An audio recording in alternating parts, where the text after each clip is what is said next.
اعوذ باللہ من الشیطان اللعین الرجیم بسم اللہ الرحمن الرحیم الحمد للہ رب العالمین الصلاة والسلام علی اشرف الانبیاء والمرسلین وعلی آلہ الطیبین الطاہرین المعصومین الذین اذہب اللہ عنہم الرجس وطہرہم تطہیرا اللہم صل علی محمد وآل محمد اللہم اخرجنا من الظلمات الوہم واکرمنا بنور الفہم اللہم افتح علینا ابواب رحمتک وانشر علینا خزائن علومک برحمتک یا ارحم الراحمین۔ عزیزان محترم، عرفان اسلامی کی تلاش پر گفتگو جاری ہے۔ نہایت اہم موضوع مکاشفہ زیر بحث ہے۔ بیان ہوا کہ انسان بیداری کے عالم میں یا نیند اور بیداری کی ایک درمیانی کیفیت جسے خلسہ کہا جائے، اس کیفیت میں انسان کچھ آوازیں سنتا ہے، کچھ چیزوں کو مشاہدہ کرتا ہے۔ جن آوازوں کو سنتا ہے یہ ضروری نہیں ہے کہ وہ آوازیں فرشتہ رحمانی کی آوازیں ہوں۔ یہ بھی ممکن ہے کہ وہ ابلیس اور شیطان کے کسی چیلے کی آواز ہو،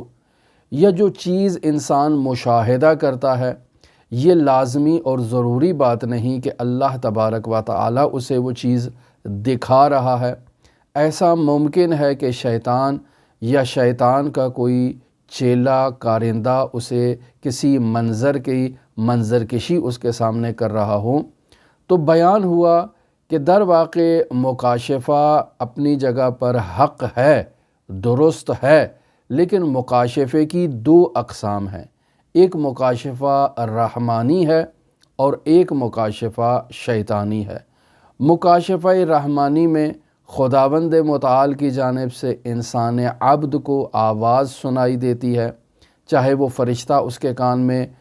وہ سرگوشی کر رہا ہو، یا خداوند متعال اور کسی وسیلے سے انسان کے کان میں کوئی آواز پہنچا دیتا ہے،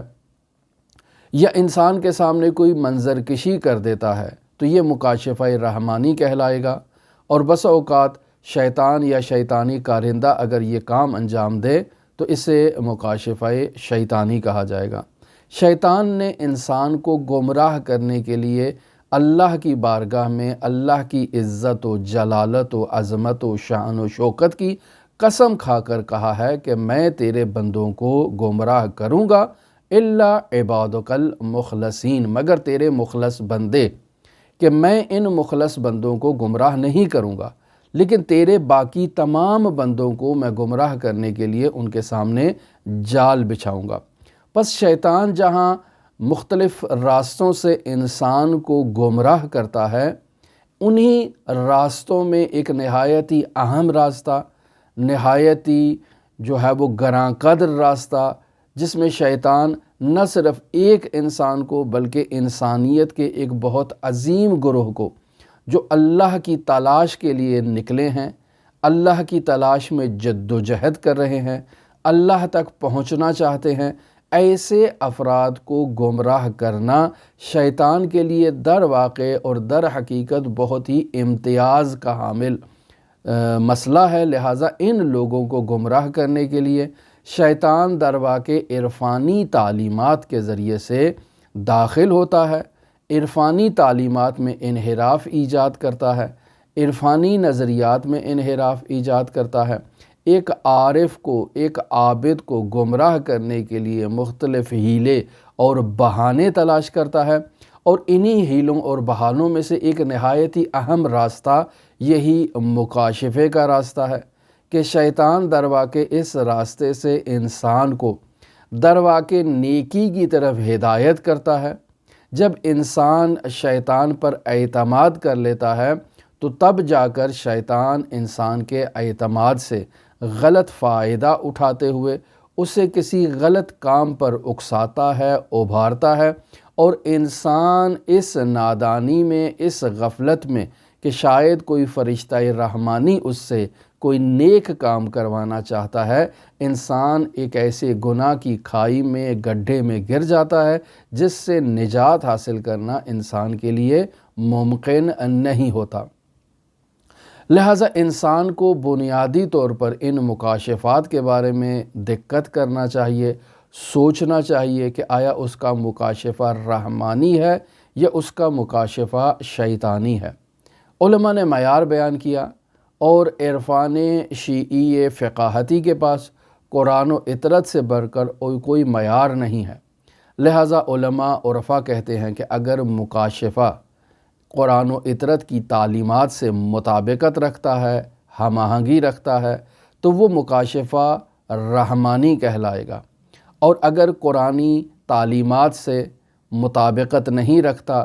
اطرت کی تعلیمات سے مطابقت نہیں رکھتا، تو یہ بہترین معیار ہے ایک مکاشفے کو شیطانی قرار دینے کے لیے۔ کل کی گفتگو میں بیان ہوا، مرحوم آیت اللہ بہجت کہتے تھے کہ شیطان انسان سے 99 نیکیاں کروائے گا ایک گناہ کو کروانے کے لیے۔ تو اب کیسے معلوم ہو یہ نیکی جس کی طرف مجھے القاء کیا جا رہا ہے، مجھے متوجہ کروایا جا رہا ہے، اس نیکی کی طرف مجھے ترغیب دلائی جا رہی ہے، یہ درواقع شیطان مجھے ترغیب دلا رہا ہے؟ یہ تو معلوم کرنا انسان کے بس کی بات نہیں ہے۔ انسان جب کسی نیک کام کو انجام دینے کے لیے اس کے وجود میں ترغیب ایجاد ہوتی ہے، کسی آواز کے ذریعے سے یا کسی منظر کے ذریعے سے،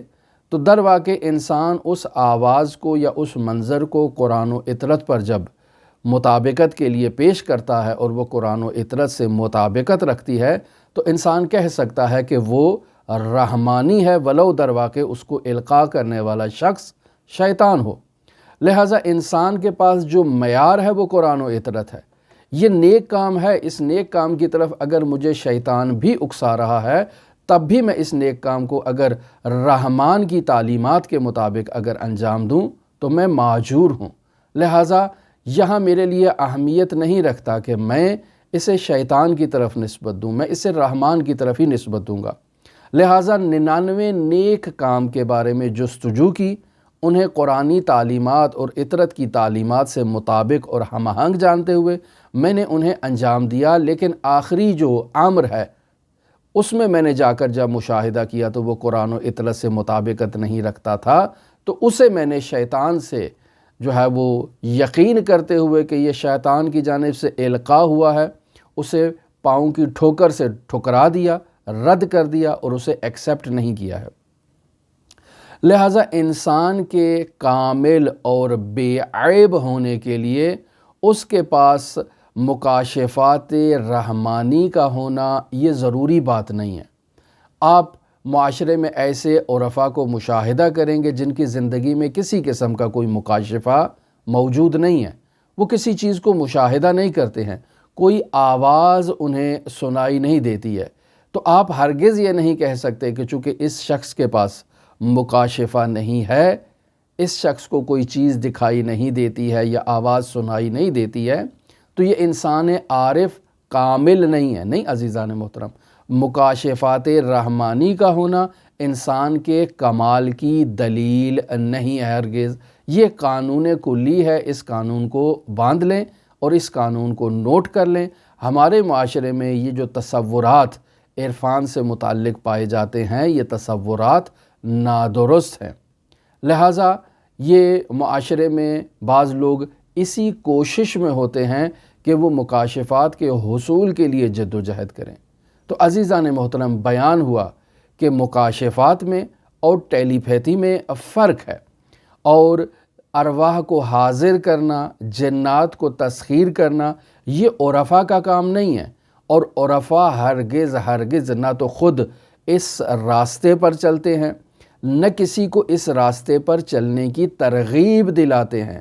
لہٰذا آج کے درس میں اس بات کو آپ کی خدمت میں پھر واضح انداز میں، واشگاف الفاظ میں بیان کر دیتا ہوں کہ نہ تو ایک عارف مکاشفے کی تلاش میں ہوتا ہے،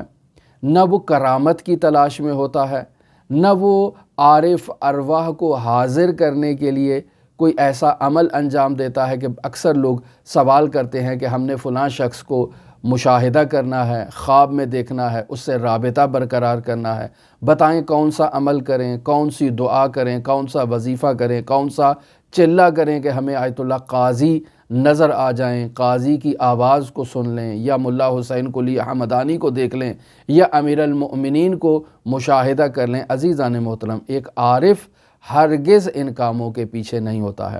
ایک عارف ہرگز جنات کو تسخیر کرنے کی کوشش نہیں کرتا ہے اور اس کام کو جائز نہیں سمجھتا ہے۔ لہٰذا یہ کام در واقع ایک مرتاض ہندو کہ جس کا اسلام سے کوئی تعلق نہیں ہے، وہ ان کاموں کو انجام دیتا ہے۔ ایک مسلمان عارف شیعہ موحد مؤمن کا یہ کام نہیں ہے کہ جو اللہ کو تلاش کرنے کے لیے نکلا ہے اور کسی اور راستے سے جو ہے وہ نکل آئے اور کسی اور راستے پر پہنچ جائے، تو در واقع ایسے انسان کو بھٹکا ہوا انسان کہتے ہیں۔ ایسے انسان کو انسان کامل نہیں کہا جا سکتا۔ لیکن پھر بھی اگر ایک عارف ہے اور اس کے پاس مکاشفہ رحمانی موجود ہو تو اس میں عیب بھی نہیں ہے۔ یعنی عارف خود سے تلاش نہیں کرتا، خود سے جد و جہد نہیں کرتا، اس کا مقصد مکاشفات رحمانیہ کو حاصل کرنا یہ ایک عارف کا مقصد نہیں ہوتا ہے۔ اگر اللہ تک پہنچنے کی راہ میں اس کو مکاشفات دکھائی دے دیں تو اس میں کوئی حرج بھی نہیں ہے، لیکن خود سے اس کی تلاش، کوشش، جستجو جو ہے وہ مکاشفات نہیں ہے، رب کو تلاش کرنا ہے، رب تک پہنچنا ہے، اللہ سے تعلق کو قائم کرنا ہے۔ پس انسان در واقع درجہ کمال پر فائز ہو، یہ اس کی دلیل نہیں ہے کہ اس کے پاس مکاشفات کا ہونا بھی ضروری ہے۔ اللہ کی کسی پر خاص عنایت ہو تو اللہ اس سے رابطہ قائم کرتا ہے، فرشتوں کی ڈیوٹی لگا دیتا ہے کہ فرشتے اس سے رابطے میں رہیں، فرشتے اس کی رہنمائی کریں، فرشتے اسے اللہ کی طرف لے جائیں، فرشتے اس کے سامنے منظر کشی کریں۔ یہ اللہ کسی کے اوپر عنایت کرتا ہے، کسی کے اوپر عنایت نہیں کرتا ہے، لیکن یہ لازم نہیں ہے کہ انسان کو یہ چیزیں دکھائی دینی چاہیے۔ اور معیار کیا ہے؟ معیار بتا دیا کہ قرآن و سنت کے ساتھ مطابقت کا ہونا یہ مکاشفے کے لیے نہایت ہی ضروری ہے۔ انسان اگر شریعت مقدسہ مطہرہ اسلامیہ کے خلاف اپوزٹ اگر کوئی وظیفہ انجام دیتا ہے، کوئی ریاضت کرتا ہے، کوئی عمل کرتا ہے، تو ایسا عامل در واقع عرفان شیعی فقاہتی کے نزدیک مورد تائید نہیں ہے، چاہے وہ مکاشفات شیطانیہ کے حصول کے لیے یہ کام کر رہا ہے، مکاشفات رحمانیہ سمجھ کے، یا وہ جنات کو تسخیر کرنا چاہتا ہے، یا وہ ارواح کو حاضر کرنا چاہتا ہے۔